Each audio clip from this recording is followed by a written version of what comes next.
VITTEL, France, Reuters. French champion Arnaud Demare claimed his maiden Tour de France stage win when he powered to victory in a crash-marred finale on day 4 on Tuesday, while world champion Peter Sagan was penalised after sending Mark Cavendish crashing to the ground.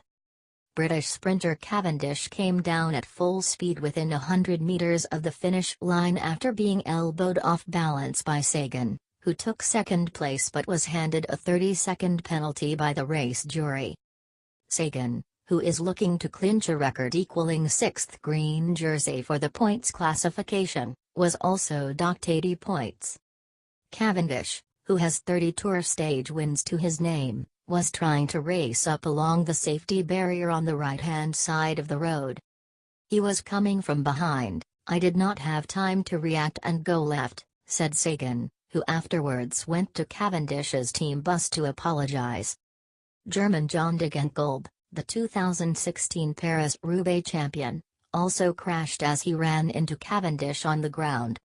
The Briton of the Dimension Data team eventually got back on his bike and crossed the line after being attended to by race medics.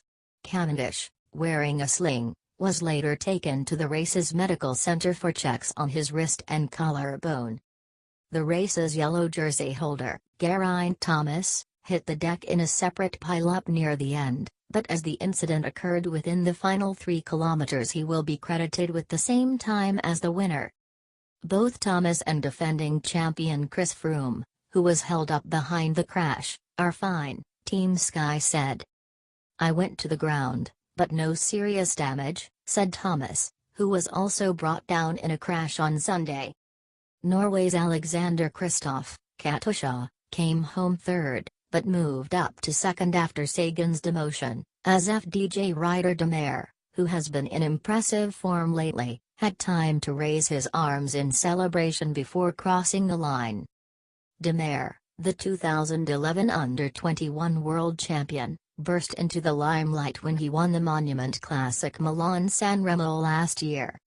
But Tuesday's victory was more special. "It's really special because the Tour is something that goes beyond cycling," said Démare, who for the first time in his career has dedicated teammates for the sprints on a Grand Tour, after FDJ recruited 2 strong domestiques in Davide Simili and Jacopo Garnieri. Démare took the green jersey for the points classification thanks to his win and now has a wide lead of 109 points over Sagan. "It gives me a big advantage, that's for sure, but the race is very long," said the 25-year-old Démare. Wednesday's 5th stage should see the top guns in action as the 160.5-kilometer ride from VITTEL will end up La Planche des Belles Filles, a long-busting 5.9-kilometer climb at an average gradient of 8.5%. Reporting by Julian Britot, editing by Hugh Lawson.